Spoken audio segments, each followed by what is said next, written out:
leen di nuyu bu baax yéen téléspectateurs yi ak internautes yi tey ñu ñëwoon fii ci commune bu Kër Moussa ñëw ci bureau monsieur le maire Momar Ciss mu amoon tey benn journée de lancement des travaux bu mu amoon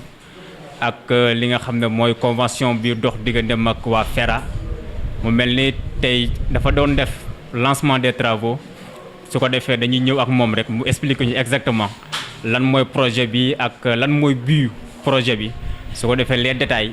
dans un instant dañ ci ñëw ak moom mu expliquer ñu pourquoi le projet et coût projet bi et tout les détails nécessaires yi nga xam ne moo nekk ci projet bi dañ ko koy jox rek su ko defee mu expliquer ñu exactement ak par rapport ak vision am ak tolluwaayam ci mairie bu Kër Moussa dans un instant monsieur le maire ñu ngi lay nuyu. di leen remercier ci teewaay bi fii ci commune Kër Moussa mais fii ci. sama bureau pour ñu war a waxtaane lu am solo muy convention de partenariat boo xam ne la commune de Kër Moussa am na ko ak FERA muy fonds d'entretien routier autonome convention boobu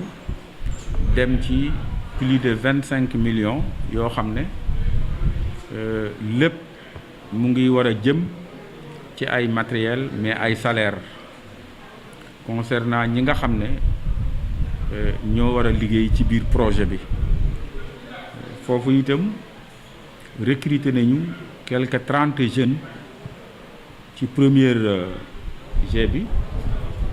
jeunes yooyu ñoom ñëpp defal nañu leen contrat boo xam ne mu ngi durer 12 mois avec indemnité yoo xam ne daañu leen ko fay le salaire est un secret quand même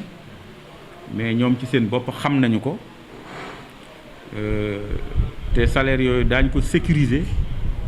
ba mu nekk loo xam ne dafay passer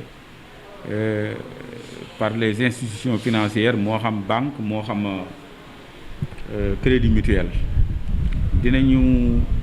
defal leen faveur aussi mooy au lieu woon kenn ku ci nekk individuellement nga dem di ubbil sa bopp compte wala di toppatoo sa dossier au niveau des impôts et domaines mais yooyu yëpp commune bi jël na ko en charge pour defal leen enregistrement yi ubbil leen ay compte yoo xamante ne seen salaire mensuel yi foofu lay mën a jaar liggéey bi nag nii la demee ñoom ñaari groupe lañ ko def bu 15 benn bi mu ngi opérer à partir de 50 benn bi mu ngi opérer à partir de Kër Moussa ci li nga xamante ne moo wër trottoir yu ñaari dëkk yooyu dinañ ko gën a yaatal nag mais dans un premier temps foofu noonu la demee groupe bu ci nekk aussi dafa am lu ñuy tuddee superviseur boo xam ne moom mooy contrôler liggéey bi parce que liggéey nag faw mu am koo xam ne moom moo koy contrôler ñooñu aussi ñooy contrôler liggéey bi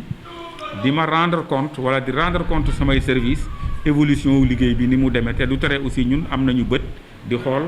nan la liggéey bi di évoluer loolu daal ci résumé mooy li nga xamante ne mooy bitu projet bi mu ñëwee aussi comme ñun ci commune bi dañu am commission bi nga xam ne moom la ñu tuddee commission jeunesse sport depuis 2000 dañ ko renforcer def dolli ci emploi pourquoi parce que dañu toll ci jamono joo xam ne problème mu ndaw yi ñëpp mooy xëy te lii bokk na ci li nga xamante ne xëy na bu leneen ñëwee comme ni ma ko waxee sànq dina mun a absorber au moins plus de 60% ci jeunes yi nga xam ne ñu ngi nekk en chômage moo xam góor la moo xam jigéen la voilà.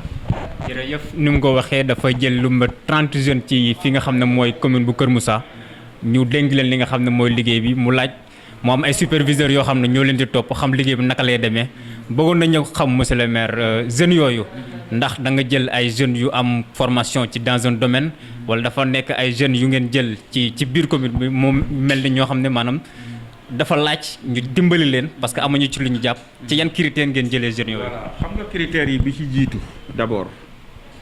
mooy na dëkk ci biir commune bi. ñu privilégié sax d'ailleurs na dëkk ci biir village bi nga xam ne fa la liggéey bi di amee bien que mënoon nañ ko yaatal ci biir commune bi yëpp fu fa nit nekk pour mu war a ñëw mënu ci liggéey mais nag dañ ko gën a accentuer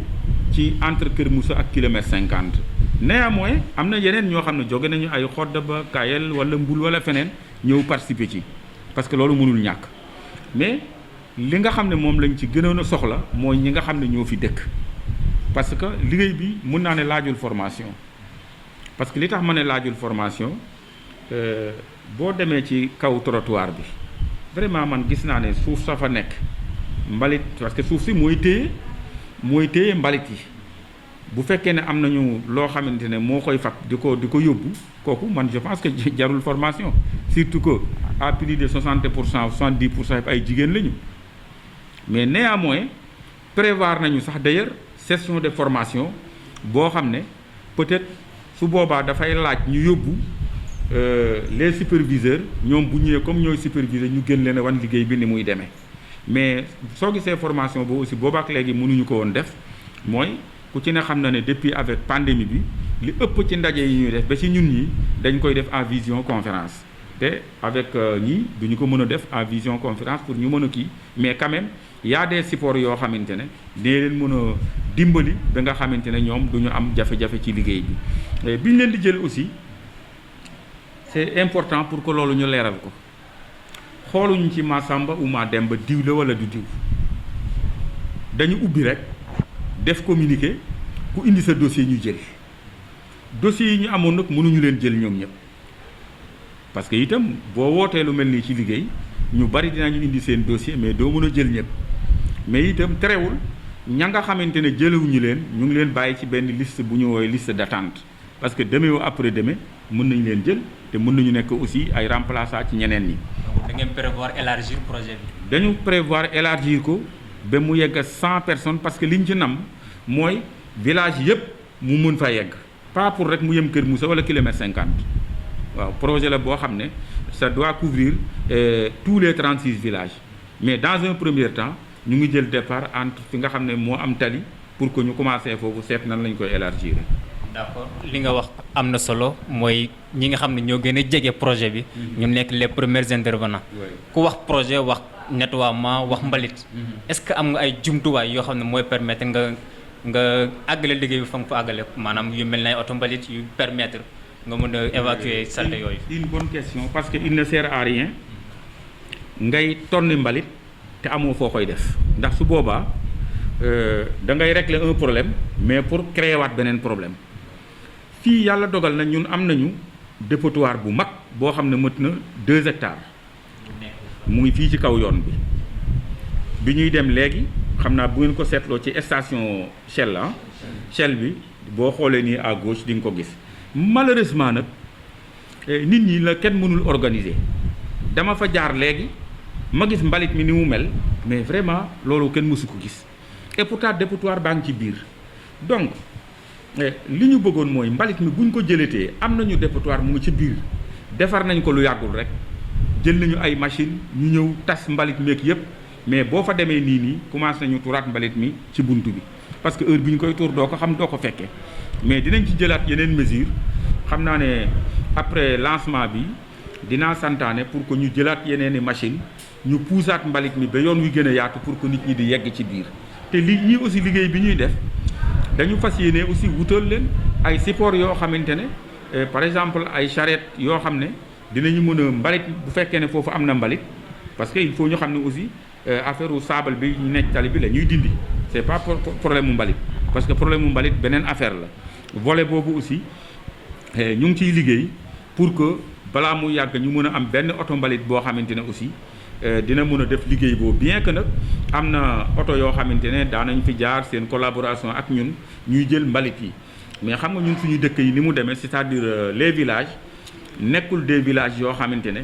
oto mbalit mën na am accéder ci mboolem village yi mais néanmoins ñu ngi tëgg benn programme boo xam ne d'ailleurs jox nañu am ay prototype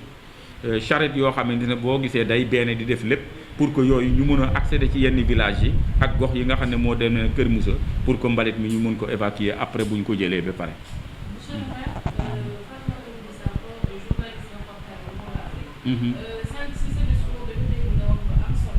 génn di tukki dem bitim réew ñi ko moom wala bokk ñi ko indi ay marocain lañu xamante naa ak ñoom depuis 2019 daan demalanteeg ñoom di ñëwalanteeg ñoom ba vraiment ñu accepteel ñu pour que ñu war fi def benn cimenterie bu mag parce que société la boo xam ne li mu yor ci cimenterie en Afrique bii ñu war a def fii au Sénégal mu nekk ci commune Kër Moussa su paree dafa war a nekk 12e boo xam ne def nañ ko en Afrique c'est une grande société marocaine visité naa ko xam naa leen bu baax a baax bi ñu ñëwee fii nag ñun amuñu suuf bu ñu leen jox parce que li ñu soxla dafa bari mais l'État du Sénégal ak ouverture d'esprit bi nga xam ne président am na ko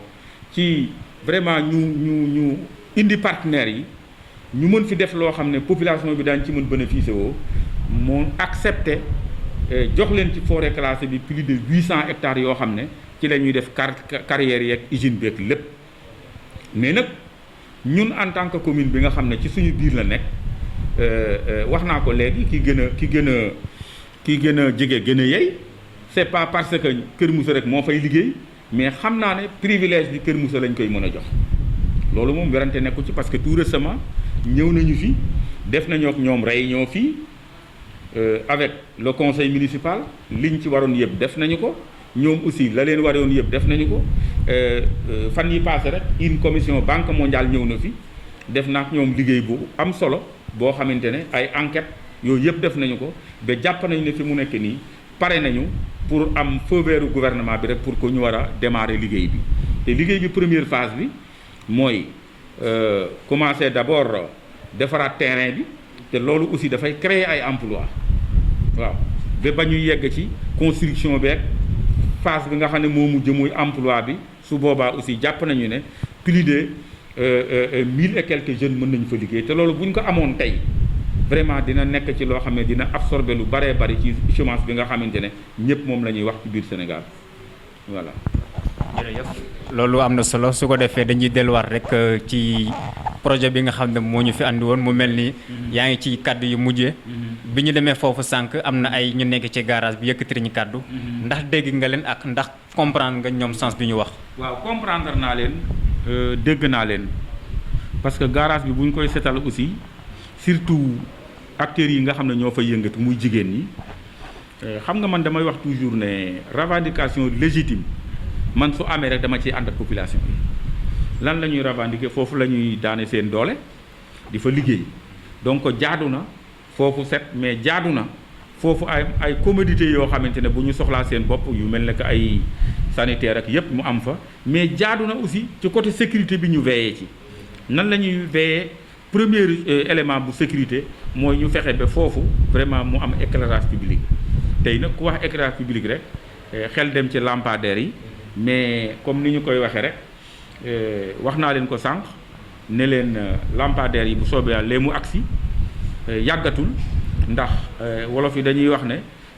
gumba buy wootee sànnante xeer rek dafa taxaw ci kaw jal bi donc bon côté boobu moom xel mën na ci dal bientôt dina am ay lampadaires su ko defee ñoom itam mu mën a gën a kii ci ñoom leneen li ci des aussi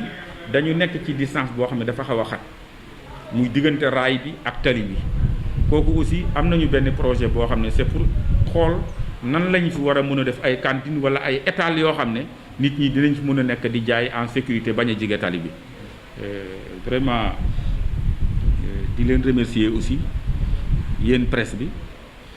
tey damay wax ne évolution bu mag am na fii ci biir Kër Moussa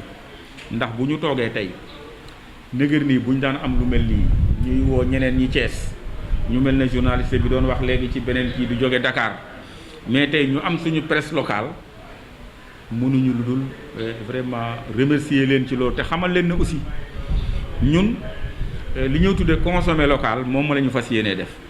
lépp loo xam ne ñu ngi koy def dañuy jël suñu presse locale bii ñu defe ko ci parce que li ñu intéressé du ailleurs mais mooy ñun ci suñu biir li fi xew ñu di ko xam bokk na ci presse locale boobu mooy Kër Moussa TV